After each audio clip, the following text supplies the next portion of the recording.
Magandang gabi sa inyo mga boss. So, ito na yung PDC 6 MOSFET natin na ginawa. So, ayan. So, testing na muna natin ito. So, wala pa siyang case. Gagawin ko pa lang yan. So, testing muna natin sa 1000 watts.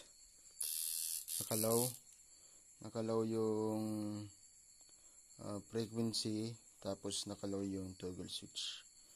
Low. Ayan. Meron din siyang mga flip-flop mga boss.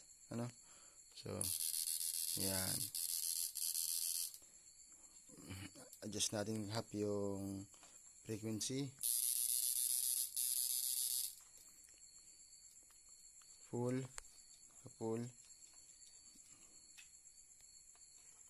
na. Adjust natin ng kaunti. Flip-flop. Adjust pa natin.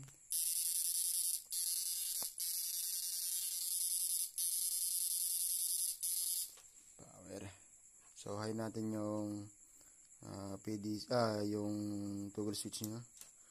High.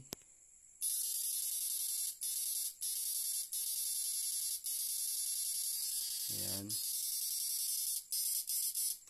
Adjust natin.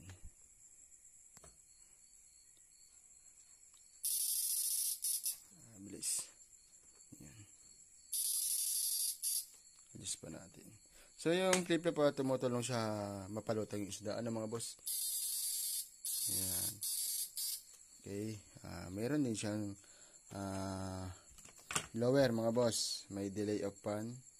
So, saksak natin. Ayan. Okay. So, PDC, di yan mawawalan talaga ng blower. Mga boss? Tapos, may protect. Dikitin natin. Okay.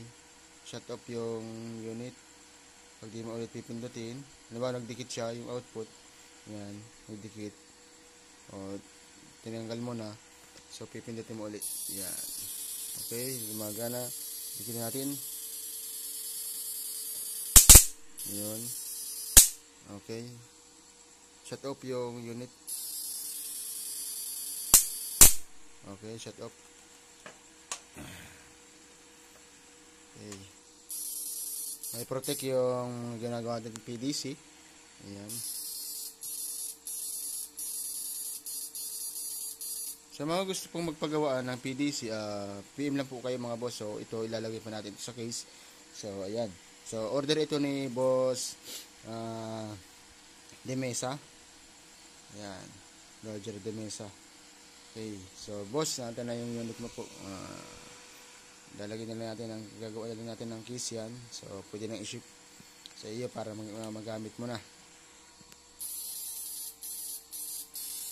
Pwede natin patayin yung flip-flop kung ayaw gamitin.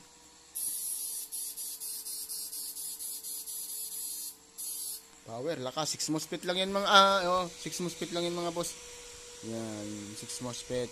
80N70 MOSFET, yung ginagamit natin na MOSFET. Small unit. Small lang yan.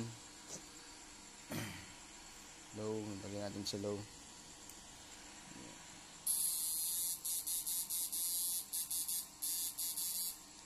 High.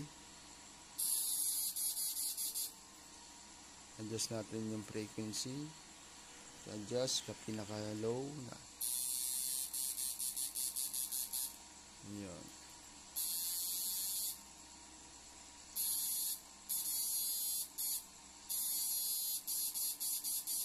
Solid. Sa mga gusto mo magpagawa, PM lang kayo mga boss.